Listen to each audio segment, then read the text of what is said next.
Greetings to one and all, it's your old buddy Jay here, coming at you again with another episode of Countermeasures. Today I would like to talk about comic books, and this comic book in particular, which is Pugs in Space. This is a project that I've been working on recently with a colleague of mine, Tim Southwell. He has been writing and I have been illustrating this and putting the whole thing together, designing it all, etc, etc. Now, a few people have asked me what the process is of starting something like this right through to the finished thing, and I thought I might just do a quick video on how that all works and how it all fits together. So take my hand and come with me as we dive once more into my deep design pocket and discover everything you need to know about Pugs in Space.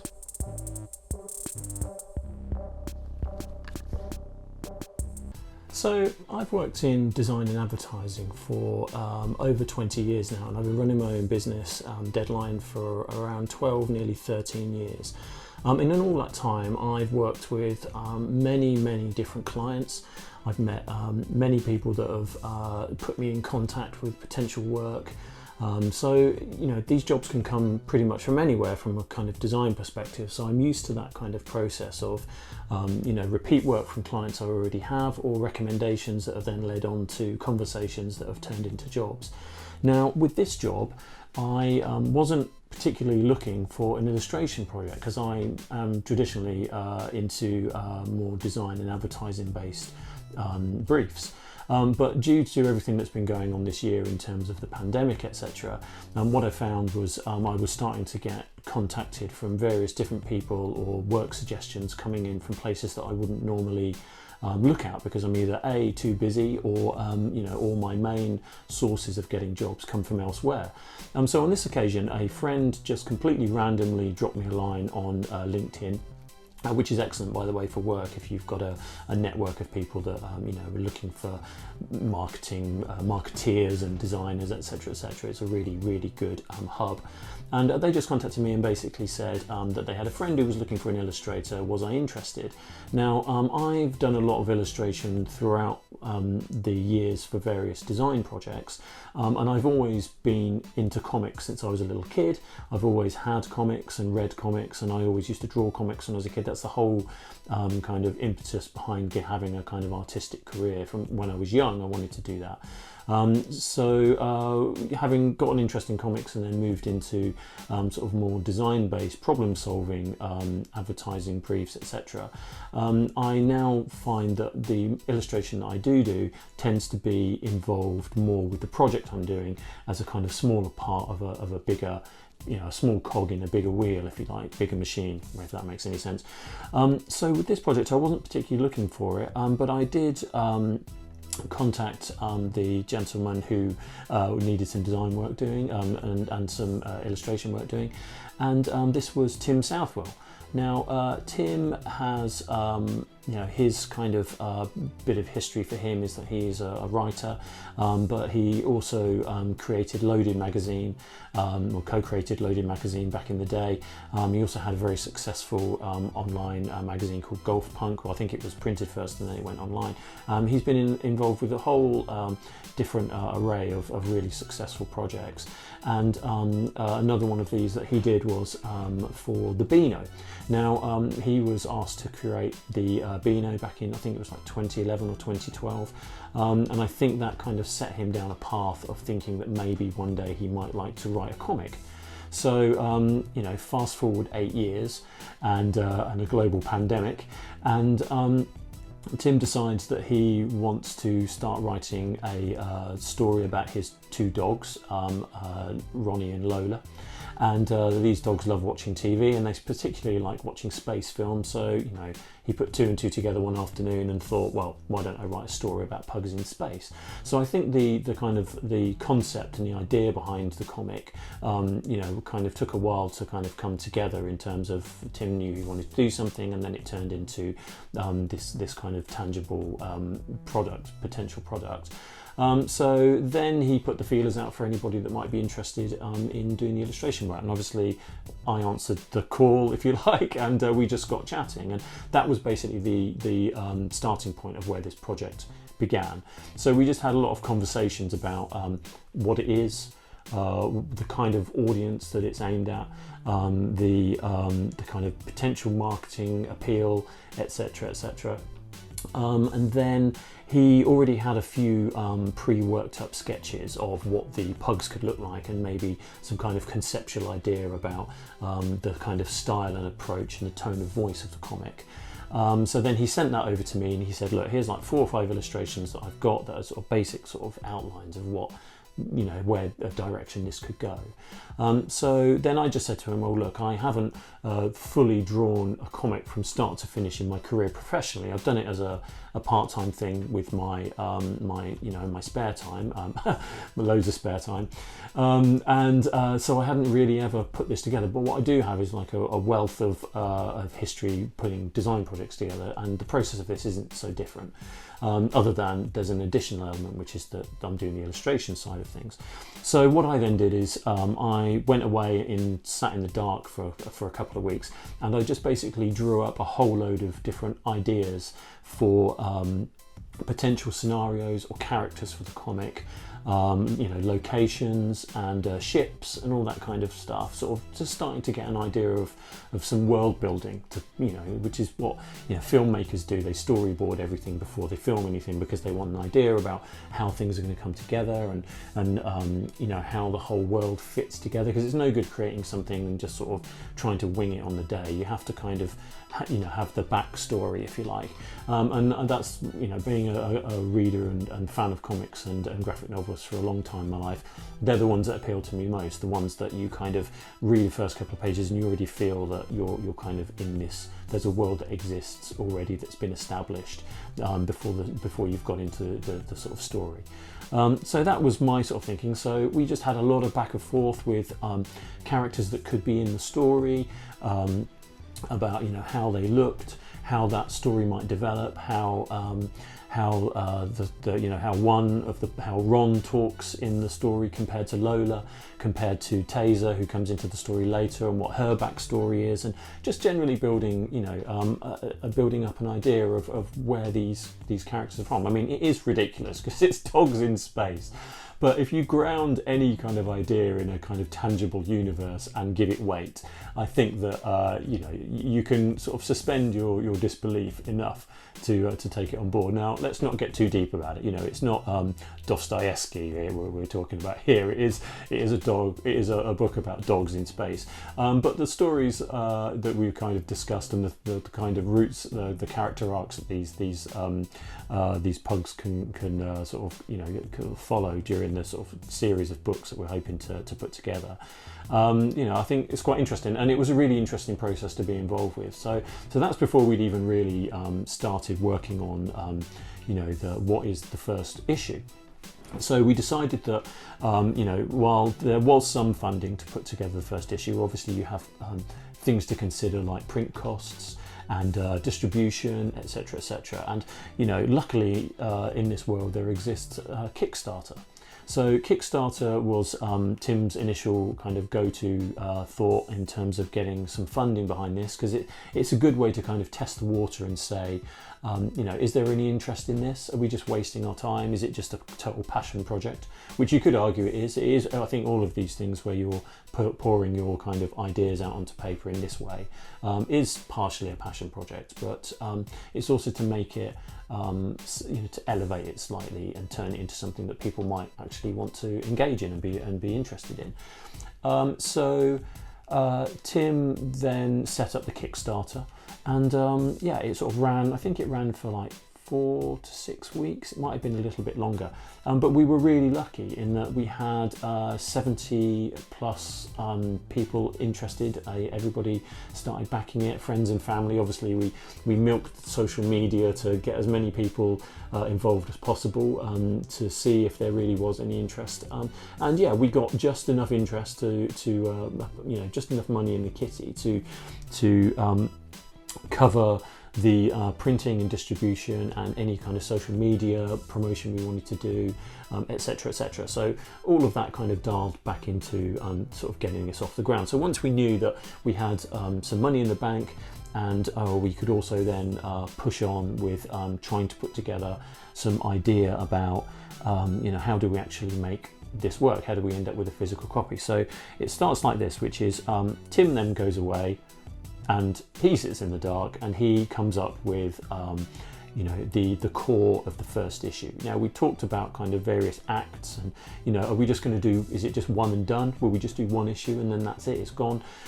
Which is, potentially can happen with any sort of Kickstarter project. It sort of has a big launch and then it sort of fizzles off. I mean, who knows? That's in the hands of everybody else, on terms of success. We are just putting everything we can into it to make it a successful project, and it's also been loads of fun. So that's the main key point. Let's not forget, it's not just about making money. Tim already has a successful career. I already have a successful career being a designer and in advertising. I don't have to necessarily do this project, but I see it as a really interesting creative outlet. So while Tim was writing, I was obviously still doing drawings and trying to come up with other characters and locations. Tim then just kind of pulled everything together, threw out what he didn't like, kept what he did like, and wrote loads and loads of dialogue. So the next stage from that point is that Tim then sends me the dialogue and says, is this too much? Now, what I end up with, I won't show you all the emails, but what I ultimately end up with is a document a little bit like this, which is just streams and streams of location stuff and backstories. I mean, there's things in here about references to films like Star Wars and The Martian. So we've both been watching a hell of a lot of sci-fi films because people say it's stolen, but I'd like to say it's a homage. There's a lot of films that borrow from other places. So I think with all of this stuff, you just have to throw yourself into the middle of it and absorb as much as possible. And luckily, I've always loved films and sci-fi anyway. So we both had quite a lot of interest in that aspect. So we had a lot of ideas to kind of draw from and to maybe take what might be a traditional plot and subvert the expectation of that plot slightly to make it our own. So we then built the website, and the website had more information coming out for people that were interested in going to the site, but also Tim was constantly updating the Kickstarter and social media side of things, so that every couple of days, every day or so, there was another little bit of information, whether that was some development work on the drawings or whether it was Tim's writing. So I end up with this, and then the next stage of that is obviously we go back and forth a little bit on the script in terms of Tim asking me if there's anything that doesn't make sense, etc. But to be honest with you, it was so, I'm going to blow smoke for a minute. It was so well written that actually we only went back, there were only a few things that we discussed about changing just in terms of what might suit the format of the comic and the pace of the comic. I just then started thinking, right, well, I have the script now. So now the ball's over in my court and it's up to me to take that script and turn it into something which actually is ultimately told in pictures, and how that text then fits within those images. So my next stage is then to sit down and very quickly rough out pages of the comic. So this is my initial sketchbook for this, and my first thoughts were, okay, well, for me, I'm always for everything I do in the design, and I've kind of applied it to this as well, and it's something that I like in comic books, is I like the way the pace changes throughout the issue. I mean, if every page is the same 6 or 7 panels and it's just a repeat throughout, by the time you've read about the third or fourth page, you've kind of lost interest. So I like to kind of think, well, we are going to have those pages, but we're also going to have these pages where you're in space, so it should be a big double page spread. There's bits where there's lots of stuff going on, so that should all be really tiny little sectioned off illustrations that show you the location of things, and then you've got introduction of a character, so it should be a big pull out. So just to go through some of these, I mean, I won't go through too much, I'll probably show this to you in a slightly different way. As I sort of go through, I work very quickly thinking about, okay, how does this fit, where do the dialogue balloons go? I don't write any of the dialoguing, I just think, right, the balloon's going to go here, this balloon's going to go there. I have to consider the composition of that illustration, because it's no good doing a really good illustration then jabbing a word balloon on at the end which just covers half of it, because that doesn't look good. B, it just wastes your time if you're illustrating something here and then you have a hot massive word balloon over it. And C, you need to make sure it all fits together as a whole so it doesn't feel disconnected. So as I go through, I literally just pull out the bits where I've got kind of larger words.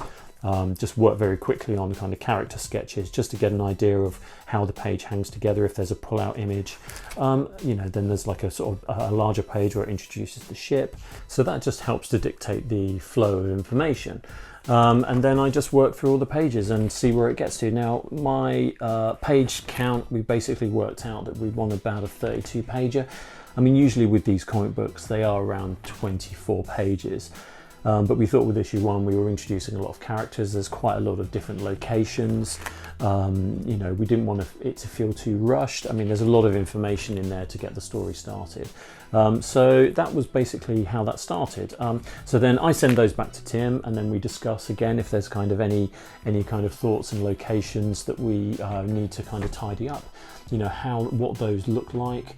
The kind of the finer points. So we start talking about kind of the logos on the Thirsty Hound and all this kind of stuff, which while they're incidental tiny things, they are it is the details of those things that make it successful in my eyes. We can whiz through and do a very rough kind of outline scamp or whatever, but for me, I want to go through and do the illustration. I want to go through again and drop in logos. I want to go through again and put in little things that kind of make me laugh, and then there's a sequence where they're jumping off a cliff, and the face of the cliff looks like Cliff Richard. Now that might not be funny to you, but every time I read it or every time I see it, it makes me laugh.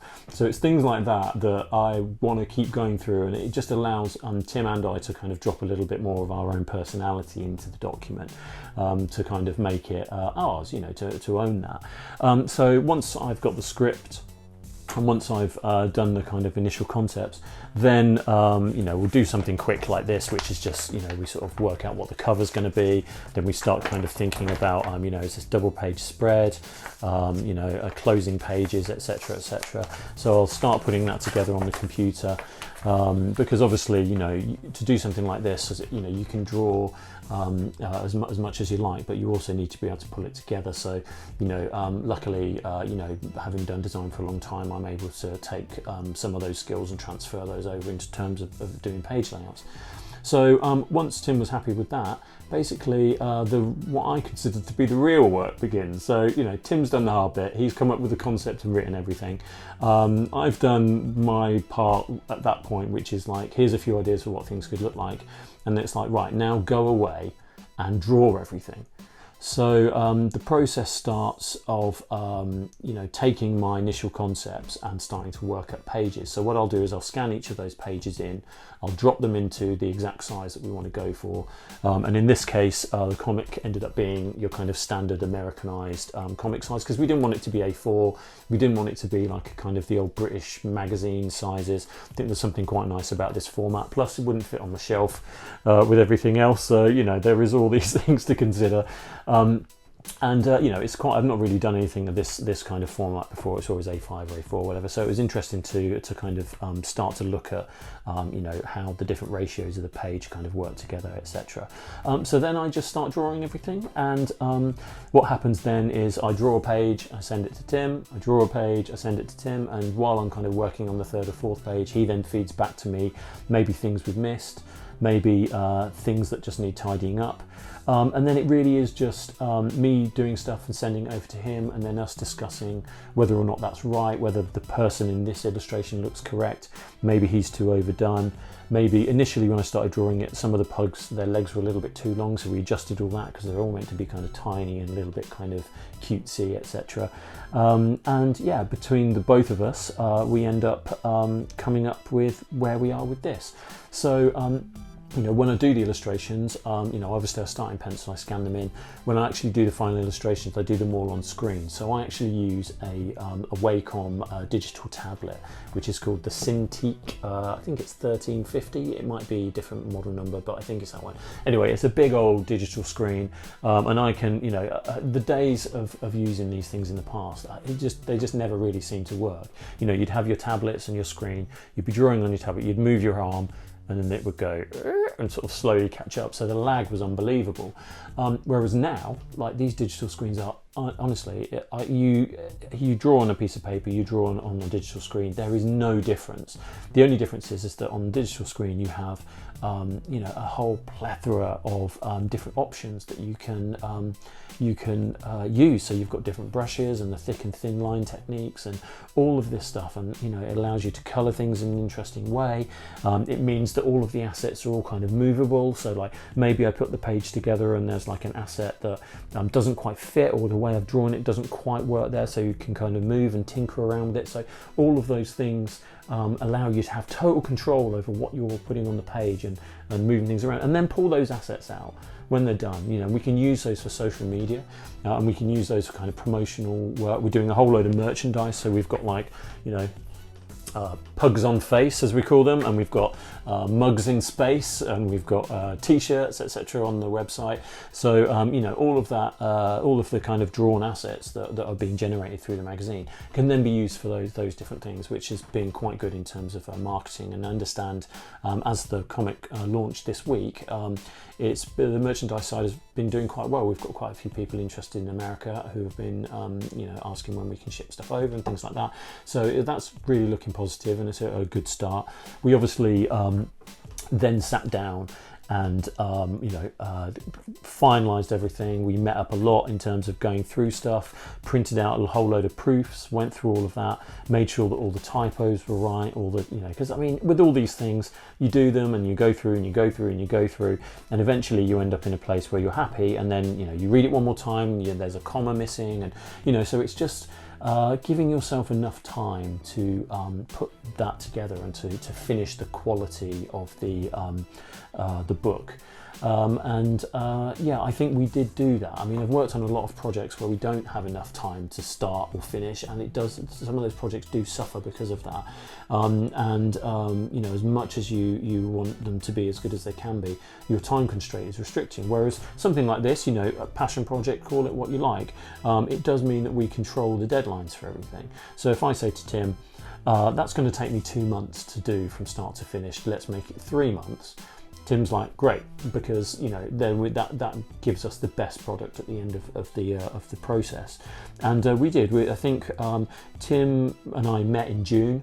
We did a hell of a lot of work prior to this. I think I got the first draft in the middle of August, and then the whole thing was finished. All the drawings were done by around the first week of October. So it basically was about 8 weeks, which was probably about right in terms of the time it took to kind of give us enough time to check through everything. And I felt really happy with where we ended up with the artwork going off to print. We use an excellent printer, Sam SM1. If you're watching, shout out to you. He ran all our proofs for free, and he also filmed a whole load of the process of them being printed. I mean, they're all run digitally because this initial print run is limited. So the limited edition ones, there were like 100 of those printed initially, and then we're looking to get a second set run out. But he did a really cracking job. We talked a lot about paper, about the quality of digital, what we can get away with. We didn't want it to be too thick or too thin. We wanted the cover to be heavier, but not too much heavier than the insides. And it worked out really, really well. He did a great job with it, and Tim and I are both really pleased with the quality of the print. So SM1 print at Sutton. That's a shout out to anyone looking for a decent printer. So it's the 21st of October today, which is the day that I'm going to collect the first lot of our comics. And as you can see, it's an absolutely gorgeous day. And I'm going to pick up the first editions. It's 8 in the morning, and I'm going to pop down and see Sam at the printers and collect the first set. So quite excited. So this is where we ended up. We picked them up from the printer. Tim and I sat and went through and signed the ones that needed signing, because we in this particular first issue we left a space where we could leave messages for people, because some people wanted them to be signed, etc, etc. So we actually went through and signed all of the ones that were sent out, and I think we posted around 80 or 90, something like that, and now we're getting a second print run done. We're in discussions with publishers, so that could be something. The problem is it's such a hard place to break into, especially at the moment when everything is, at the moment going forward forever, where the majority of people are consuming a lot of this kind of stuff online. So we do have a digital version of the comic, and I think we are probably, Tim and I are both sort of essentially from print backgrounds. So I like things to be in print. I like to kind of smell it and flick through it and leave it on my shelf and leave it on my book stand or whatever, and we just sit and pick it up and read it and flick through and quick reference, and all those things. Having a sort of tangible, real thing in your hand was something that we both agreed on quite early, and I'm glad that we did, because it does add another level of quality that I wanted to achieve with this. But that's not to say there's not a digital version which is available on the site, and I think we're sort of attacking the market from those two different directions. We've been posting up a lot of social media stuff, so there's been various different little films of us signing the books and doing all this stuff, and you could argue that it's a little bit self-indulgent, but we are putting a lot of ourselves into this, and I feel that we've ended up in a really nice place. I'm really pleased with this first limited edition issue, and hopefully the people that we sent it out to will be happy with it too, because it feels like a lot of people were kind of rooting for us to kind of make this a success. And I'm really pleased that we managed to get so many people interested in it. I'm really pleased that we've had the support from all our friends and family, and also not just our friends and family, people from like the other side of the world. Like there's a whole load of people from other countries that have found us on Kickstarter and supported us in that way. So that's been really, really good. It wouldn't have really we wouldn't have been able to spend the time on it otherwise. So I think that's probably just about it, other than to say, you can buy this on the website if you haven't already got it. That's pugsinspace.co.uk, a little shameless plug, which is what this entire video is really. But also, I'm starting to think about, issue 2. Tim's already starting to think about, the kind of dialogue and the scenarios for issue 2. We've got a kind of a bigger plan for where the issues would go. I think we're hoping to do 4, maybe 5 issues. We're focusing now on getting issue 2 started. I think Tim's going to essentially write that pre-Christmas, and then I'll just start the process over again, which is I'll start doing the drawings, the pencil drawings, sort of hopefully over the Christmas period, early January, and then we'll just get to work. So then hopefully by the end of February, sort of big early March, we should have issue 2 completed. And and then we'll be able to get that up on the site, and hopefully we'll have a little bit of a distribution thing going on by that point, because we are approaching several different places to see if they might be interested in dropping them in their comic shops. There's a brand new kind of comic shop opening up the road, the Geek Den, as they call it, just up the road here from where I live. So that'll be quite handy. I'm going to see if I can get our comics in there, and it's just really about just trying out all these different things now for the marketing side of things, and just putting out little videos and putting out little updates and things like that, but trying not to be too over the top with them in terms of being in people's faces all the time, because I don't think I think you can get a little bit sick of that and quickly mute that person sending you stuff on social media. I don't really want to do that, but also I want to kind of push this and get as much interest as possible. So I guess we'll have to wait and see how this develops. And Tim and I have basically given ourselves about a year from the sort of putting this one together, to say, look, if it's not really doing anything in 12 months, then it was a really great project to be involved with. It was a creative process that I've not particularly been a part of before. Tim's had a lot of printing experience, obviously with Loaded, etc. He's had a lot of kind of issues going out and things like that, so he understands the thrill of doing all that. And in terms of like design stuff that I've done in the past, a lot of the stuff that's printed is obviously for my clients, so they enjoy that part. I kind of get a little bit of it, but not as much. But when it's your own baby with something like this, there is something deeply personal about it, and I've really enjoyed being part of the process. Now, if you're thinking about doing it in getting something like this together, or kind of any kind of self-publication sort of thing to get things rolling, then I really would stress that you must do it. You must try it. If you've got the time, for me, I'm still working a full-time job, so evenings and weekends is basically where I've managed to fit this in over the last couple of months. And it's worked out really well. I mean, I've slept very little, but that's fine. Anything that you want to achieve that takes a little bit hard work, you got to put the time in. So and that's basically what I feel like we've done on this. We've definitely given it our best shot, and if it's only ever issue 1, then it's something that we did that I'm really proud of being part of. So I think that's probably just about it. So like I said, if you're interested in finding out more about Pugs in Space, then check out pugsinspace.co.uk. There's always updates and things going on there. There's hit us up on we're on Twitter, and we're on Instagram and Facebook. So if you just do a search for Pugs in Space, or like I said, just go to the website, all the links are there, and you can just take a look and see what you think. Now I think that might just be about it. I hope this has been helpful for some people. I'm sure people probably switched off after about 10 minutes, probably 1 minute of my dulcet tones, but I just wanted to get this down and and just kind of go through the process of putting something like this together, because it's been an interesting one, and I've really enjoyed it. So there's nothing more to say other than be good, stay safe, be kind to one another.